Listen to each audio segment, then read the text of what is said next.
Graça e paz, irmãos. Nesse instante eu convido a todos a abrirem suas Bíblias, o livro de Gênesis, capítulo de número 11.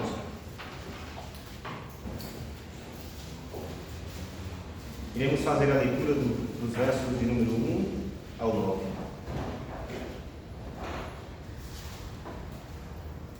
Leamos.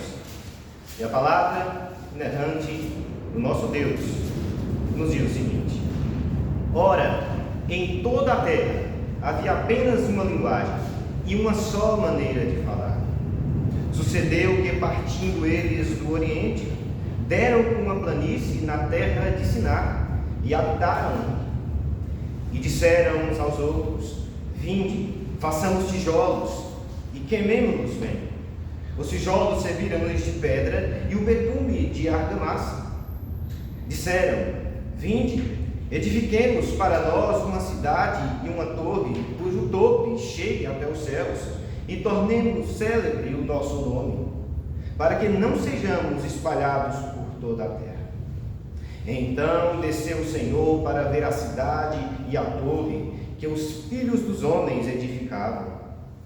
E o Senhor disse: Eis que o povo é um, e todos têm a mesma linguagem. Isto é apenas o começo. Agora não haverá restrição para tudo que intentam fazer. Vinde, desçamos e confundamos ali a sua linguagem, para que um não entenda a linguagem de outro.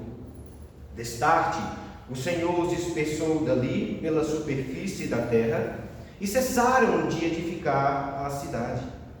Chamou-se-lhe por isso o nome de Babel, porque ali confundiu o Senhor a linguagem de toda a terra, e dali o Senhor os dispersou por toda a superfície dela. Oremos. Senhor nosso Deus e bondoso Pai, Criador de todas as coisas, Autor e Consumador da nossa terra, é a Ti que nós oramos para pedir o Teu auxílio na compreensão de mais essa porção das Suas Sagradas Escrituras, e também o Teu agir sobrenatural sobre o nosso coração, para que saiamos daqui desejosos de colocarmos em prática tudo aquilo que aprendemos neste momento. Em nome do Teu amado Filho Jesus é que oramos. Amém. Meus irmãos, imaginem que alguns adolescentes decidiram não mais se submeter aos seus pais, e como uma expressão dessa rebelião, eles planejaram fugirem de casa para alcançarem a independência que tanto almejavam. Eles acreditavam que conseguiriam se manter através dos seus dons musicais. Mas antes deste plano ser concretizado, os seus pais os descobrem, os frustra, os disciplina e os coloca novamente em suas respectivas responsabilidades. Os adolescentes dessa história tinham acabado de entrar nesta fase da vida. Eles eram infantis, ingênuos e inconsequentes. Este povo da Torre de Babel tem todas essas características. Esse povo era infantil, ingênuo e inconsequente, por acreditar que conseguiria se rebelar diante do Senhor e mesmo assim alcançar sucesso, prosperidade e desenvolvimento. Esse povo subestimou o Deus Criador de todas as coisas e não levou em consideração que este Deus, além de ter desejos, além de ter vontades, é um Deus que tem todo o poder para concretizar aquilo que deseja, aquilo que planeja fazer. O tema do nosso sermão de hoje é: o soberano Senhor não se frustra diante de nenhuma rebeldia humana. O soberano Senhor não se frustra diante de nenhuma rebeldia humana. A primeira parte do nosso sermão vai do verso de número 1 ao 4. Aqui nós podemos ver os homens se rebelando contra Deus. No verso de número 5 ao 9, nós já vemos o Senhor demonstrando a sua soberania diante da rebeldia humana. podemos observar que nos primeiros versos do nosso primeiro ponto, Moisés destaca, realça a unidade que havia entre aquela gente. E por que ele faz isso? Ele faz isso porque aquela unidade era uma unidade pecaminosa. O povo tinha externado a rebeldia que havia em seu coração naquela unidade que possuía. No capítulo 1, nós vamos ver Deus dando a ordem para o homem logo após a criação, a ordem de se multiplicarem e de espalharem toda a terra, com o objetivo final de fazer com que a sua adoração estivesse presente em toda a criação. Os homens se multiplicaram e eles se espalharam, mas não adoraram, não creram no descendente da mulher, não creram no Salvador. Por isso, veio o dilúvio e destruiu a todos. Após isso, o Senhor dá novamente estas ordens aos descendentes de Noé, aquele povo que começou a existir após o dilúvio. E se antes os homens tinham pelo menos se multiplicado e se espalhado pela terra, após o dilúvio nem isso aconteceu. O povo se multiplicou, mas não se espalhou, e muito menos adorou. Por isso, nós chegamos aqui no capítulo de número 11, com o Senhor demonstrando a sua ira a essa gente iníqua, perversa e má. No verso de número 1, Moisés diz: ora, em toda a terra havia apenas uma linguagem e uma só maneira de falar. Havia uma unidade linguística entre aquela gente que era impressionante. Impressionante. Hoje, no nosso país, nós temos um único idioma, mas por vezes utilizamos de palavras que as pessoas não entendem. E o contrário também acontece. As pessoas utilizam de termos que muitas vezes são desconhecidos a nós. Em nosso país, há no mínimo 16 sotaques espalhados entre os nossos estados. Mas entre aquela gente havia unidade linguística perfeita. Havia uma única linguagem e uma só maneira de falar. Há uma evidência arqueológica muito interessante a respeito deste fato. No século passado, um arqueólogo chamado Oliver Gurley descobriu um tablete cuneiforme e o traduziu na Suméria. E nesse tablete havia uma mensagem de um rei chamado Enmerkar, endereçada a um outro rei chamado Senhor de Ara. Nesta mensagem, Enmerkar demonstrava o seu desejo de ser vassalo do Senhor de Ara. E em meio à sua mensagem havia um texto onde Enmerkar lembrava de uma forma saudosista de uma época em que havia um único povo na Suméria que falava um único idioma e que adorava em uníssono ao Deus pagão. Nós não fundamentamos a nossa fé na arqueologia, mas ela nos traz evidências interessantes a respeito daquilo que nós já cremos. No verso de número 2, Moisés nos mostra a unidade geográfica que havia entre eles. Vejamos, sucedeu que, partindo eles do Oriente, deram uma planície na terra de Sinar e habitaram. Percebam, meus irmãos, que havia uma unidade entre eles, uma unidade pecaminosa, há muito tempo. Eles estavam juntos no Oriente, peregrinaram juntos e pararam juntos em Sinar. Às vezes as pessoas leem esse texto e acreditam que o início da rebelião do povo se deu quando ele decidiu começar a construir a torre. Mas não. O início da rebelião deu-se início desde o Oriente, quando eles não deram ouvidos à ordem do Senhor de se espalharem pela terra. Eles estavam unidos, peregrinaram juntos e também pararam juntos na terra de Sinar. E quem era esse povo? Quem era essa gente? Essa gente era formada por todos os descendentes de Noé. Todos os descendentes de Noé. Aqui estava a descendência santa e a descendência da serpente. Houve uma apostasia generalizada nessa época, parecida com aquela que houve na geração de Noé. Aqui nós não vemos demonstração da graça de Deus salvando pessoas.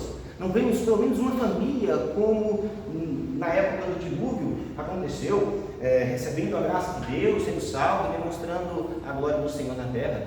Aqui, uma apostasia completa estava na terra. E quem era o líder deste povo? O líder deste povo, muito certamente, foi Nimrod, pois no capítulo de número 10, verso de número 10, é dito que o princípio do reino de Nimrod foi Babel. No verso de número 9 também vemos que Babel era um gigante caçador diante do Senhor. Era um valente, um poderoso caçador diante do Senhor. E essa expressão diante do Senhor traz a ideia de que ele fazia oposição a Deus. Ele era do maligno, ele era inimigo, ele era perverso. E liderou toda essa gente nessa rebelião. No verso de número 3 ao 4, nós podemos ver a consolidação da rebeldia do povo. Aqui o povo consolida a sua rebeldia, planejando e começando a construir uma cidade e uma torre, com o objetivo maior de fazer com que todos os homens não se espalhassem dali. O povo tinha um desejo de fazer daquele lugar um grande centro da humanidade. Por isso, deram início àquelas construções. Agora, quais eram os objetivos secundários que eles possuíam com essas construções? Quais eram? Vejamos. O primeiro deles é o de conquistar a independência diante de Deus. Os homens desejavam independência em relação a Deus e a sua lei. Desejavam viver conforme a sua própria vontade. Os homens desejavam pecar em paz, sem ter um Deus a se submeter. Hoje em dia, isso acontece. Hoje em dia, isso é comum. O tempo passou, mas o homem é o mesmo. O homem deseja a ausência de Deus. O homem foge do Senhor e foge da sua lei constantemente. Os homens procuram a todo custo fechar os seus ouvidos para, com a voz da sua própria consciência, para pecar em paz, para pecarem sem nenhum constrangimento. O tempo passou, mas o homem continua o mesmo, buscando independência em relação a Deus. Um segundo objetivo que o povo possuía era o de criar um grande centro de adoração pagã através da torre. Aquela torre, muito certamente, era um zigurate. O que era um zigurate? Era uma grande pirâmide que possuía escadaria que levava os homens até o seu topo. Lá em seu topo havia um pequeno templo onde as divindades eram adoradas. O povo acreditava que conseguiria o favor dos seus deuses e também a sua aprovação através dessas obras monumentais e dos seus sacrifícios. Hoje em dia, os homens também, em suas respectivas religiões, adoram seus respectivos deuses, acreditando que através das suas boas obras conseguem satisfazê-los e alcançar as suas bênçãos. Muita gente visita as nossas igrejas acreditando que o Senhor se impressiona com o seu sacrifício de ter saído de casa e chegado ao templo. Acreditam que Deus se impressiona com dízimos e com ofertas, que alcançarão o favor dele através dessas obras. Todos erram, todos falham nesse intento de agradar e de alcançar as bênçãos de Deus através de suas boas obras. Somente em Cristo, somente o nosso Senhor Jesus Cristo é que nos liga ao nosso Deus. Somente através de Cristo é que nós podemos ser aceitos. E não só aceitos, mas abençoados pelo Senhor, Criador de todas as coisas. Em João capítulo de 14, ele diz: eu sou o caminho, a verdade e a vida. Ninguém vê o Pai a não ser por mim. Além de independência de um grande centro de adoração pagã, o povo também desejava fama para si, desejava reconhecimento, desejava notoriedade. Isso também está presente nos nossos dias. Por vezes as pessoas vivem suas vidas com esse objetivo de alcançar o reconhecimento dos outros, Há muitos que fazem publicações nas redes sociais, não pelo conteúdo em si que está postando, mas pelo desejo de ser notado, de ser visto, de ser lembrado, de alcançar uma certa fama. Nós, seminaristas, podemos ser tentados a darmos grandes passos acadêmicos, não com o objetivo de abençoarmos a igreja, de servirmos melhor o povo de Deus, mas com o objetivo de sermos reconhecidos, de alcançarmos essa fama que o povo estava procurando, essa fama pecaminosa. O último objetivo que o povo possuía era o de conseguir paz com esses grandes monumentos. O povo entendia que se houvesse outras nações à sua volta, outros povos à sua volta, logo mais, no futuro, poderiam ser ameaçados por potenciais inimigos. Então eles buscavam paz, segurança nessas obras. Buscavam coisas boas, mas naquilo que é impossível de lhes dar, desobedecer. Hoje em dia, os homens também procuram a paz em outros lugares, e não em Cristo, e não em Deus.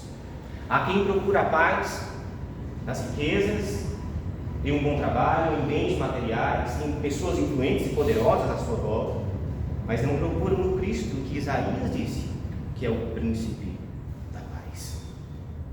Além desses objetivos, Zwingli disse que possivelmente o povo tinha o intento de se proteger de um eventual dilúvio através daquela torre tão gigantesca.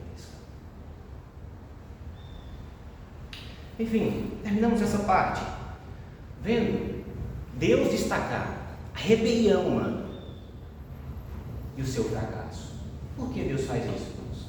Deus faz isso para nos mostrar que quando o homem entrega as suas próprias vontades, a única coisa que lhes resta é o fracasso espiritual, é a decadência espiritual.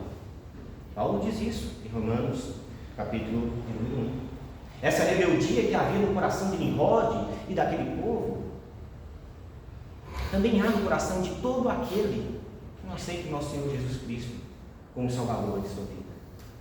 Aquela rebeldia natural está no coração de muita gente da nossa humanidade, da nossa geração. E quem pode destruir essas trevas que há no coração humano? Quem pode acabar com essa rebelião?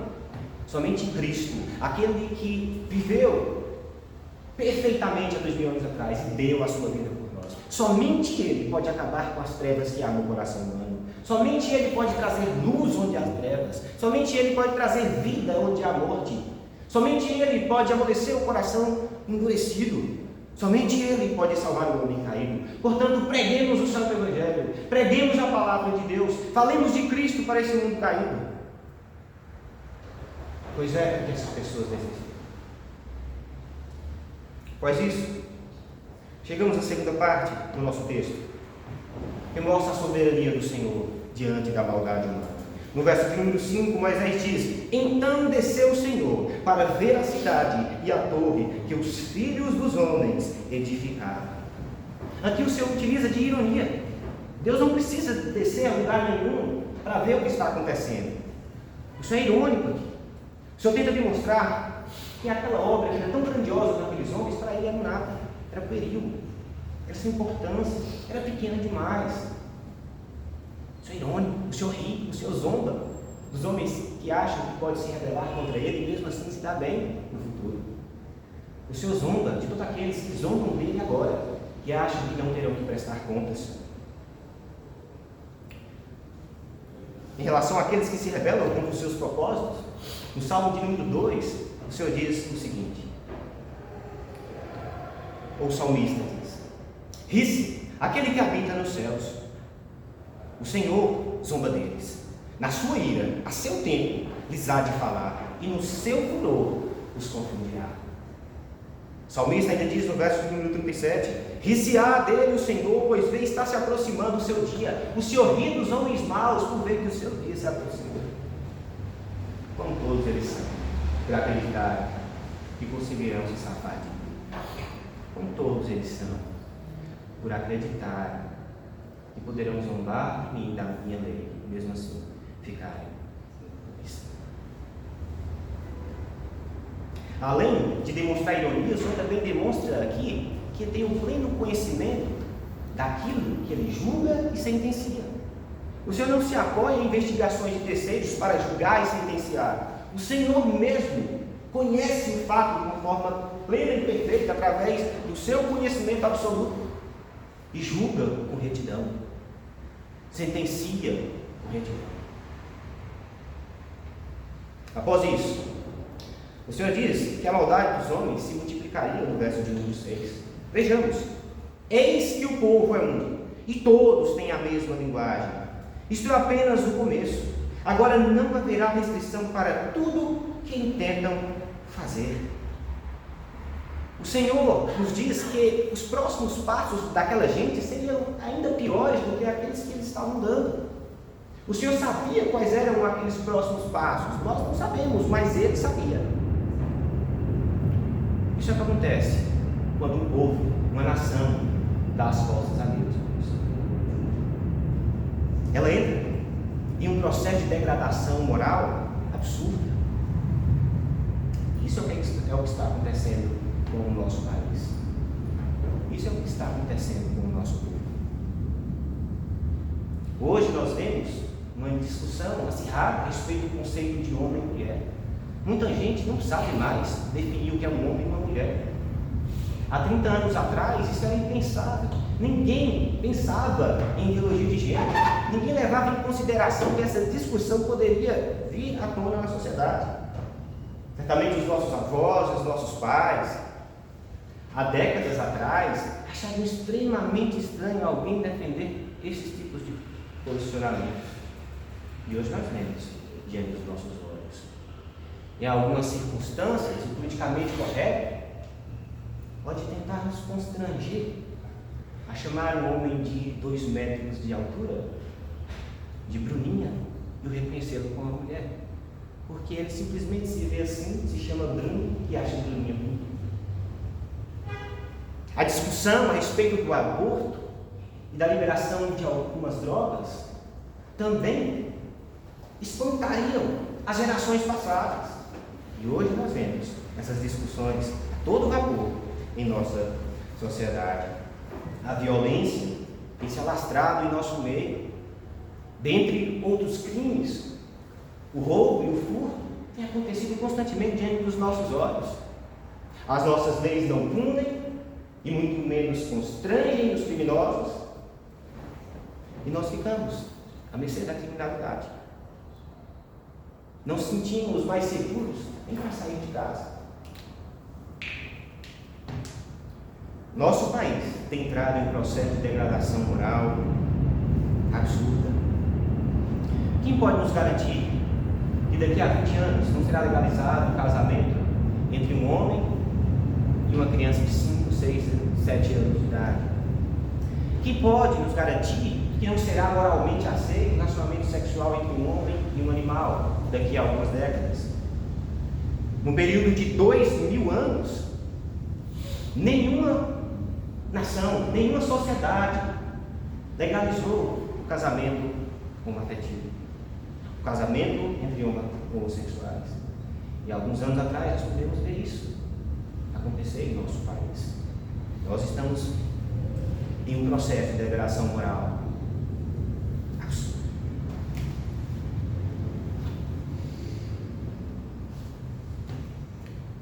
Após isso, no verso de número 7 ao 8, nós vemos o Senhor trazendo o seu juízo e dizendo: vinde, desçamos e confundamos ali a sua linguagem, para que um não entenda a linguagem de outro.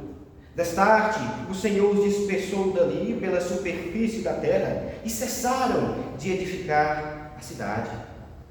Se no verso de número 5, Deus mostra a sua grandeza diante da pequenez humana, e no verso de número 6, ele destaca que os homens crescem em pecaminosidade quando estão diante dele. No verso de número 7 ao 8, ele demonstra o seu juízo contra a sociedade corrupta, contra os homens que se rebelaram contra ele.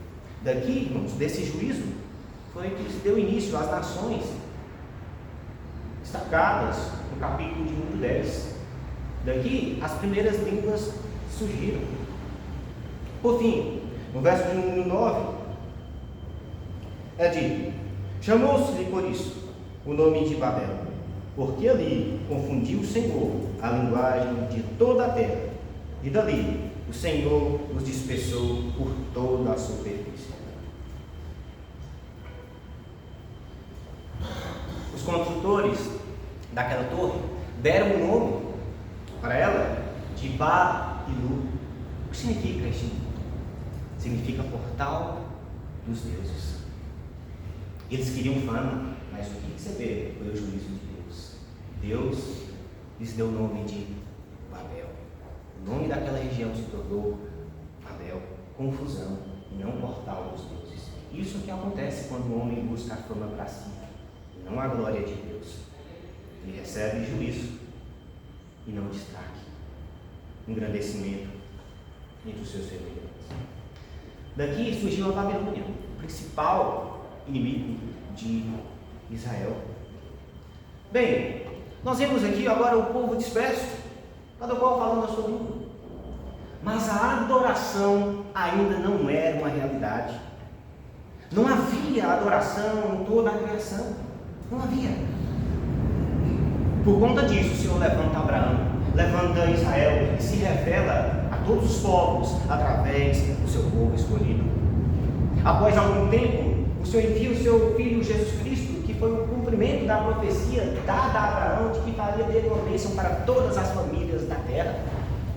Jesus vem, morre em nosso lugar como nosso Salvador, como o Messias prometido, e comissiona os seus discípulos e apóstolos a pregarem o Santo Evangelho a todos os povos, até os confins da terra.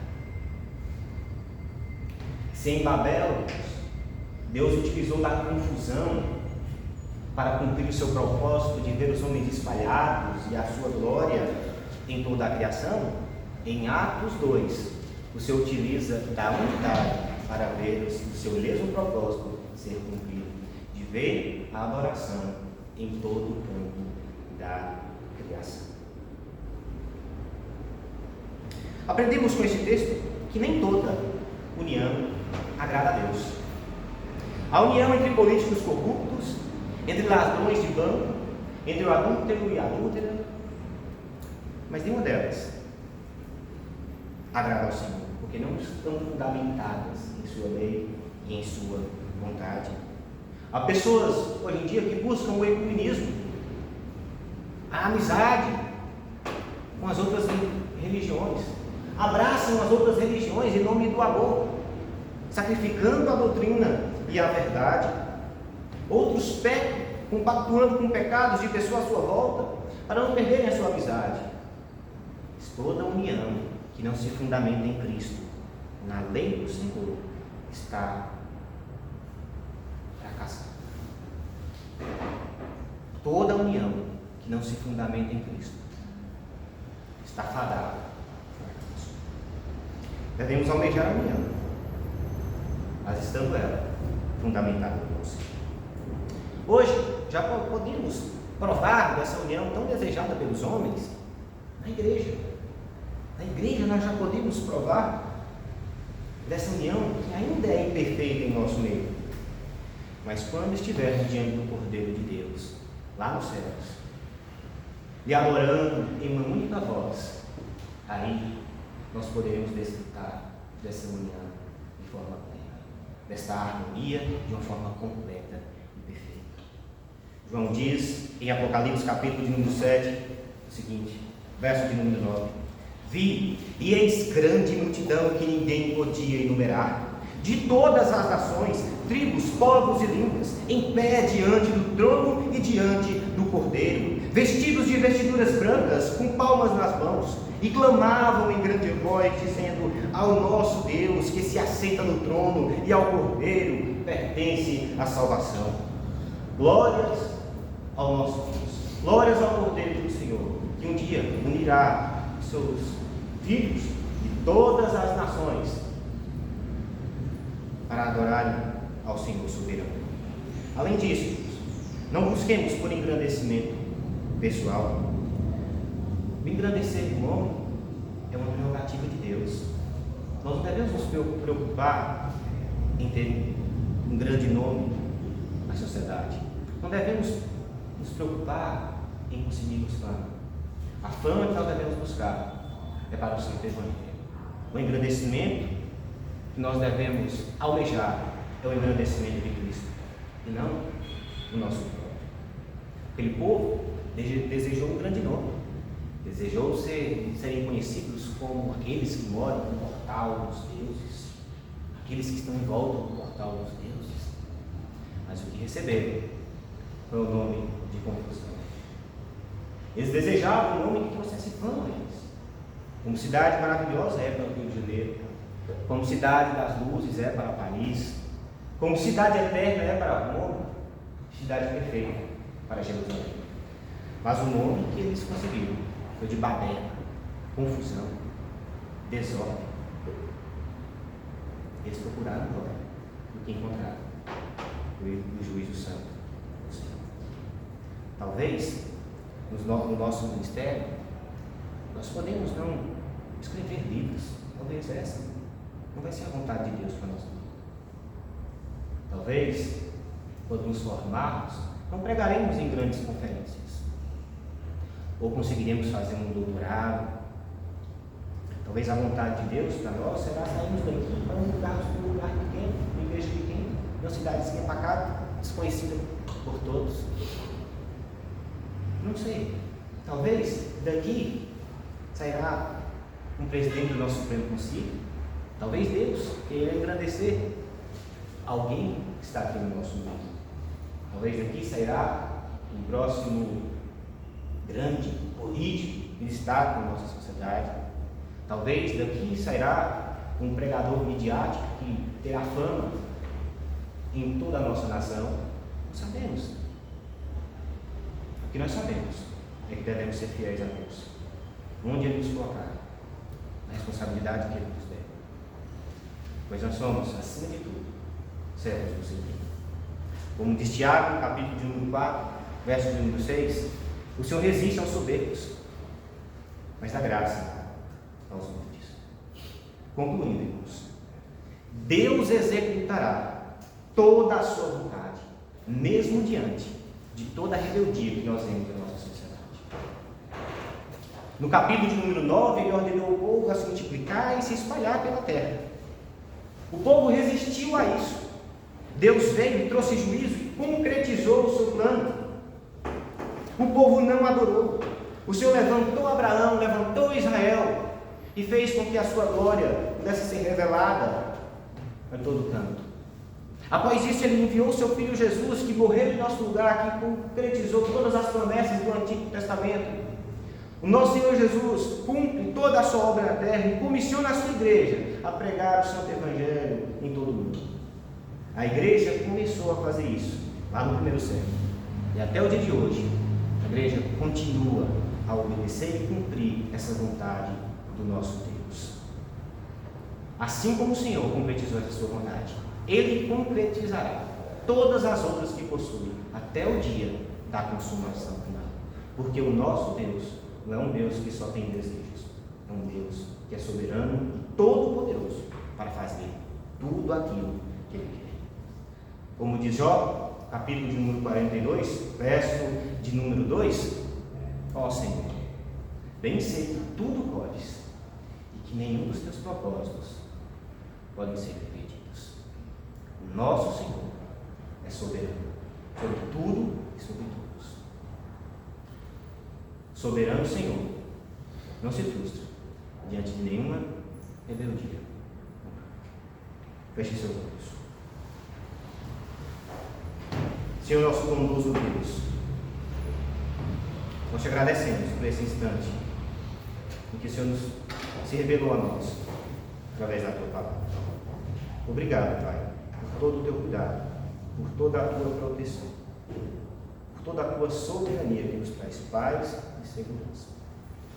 Continua nos fortalecer como teus servos, nos abençoar para que nós sejamos bons ministros da tua palavra e venhamos a continuar a cumprir este propósito, Senhor, de ver a tua glória e a tua adoração espalhada por todo o mundo da terra. Em nome do teu amado Filho Jesus.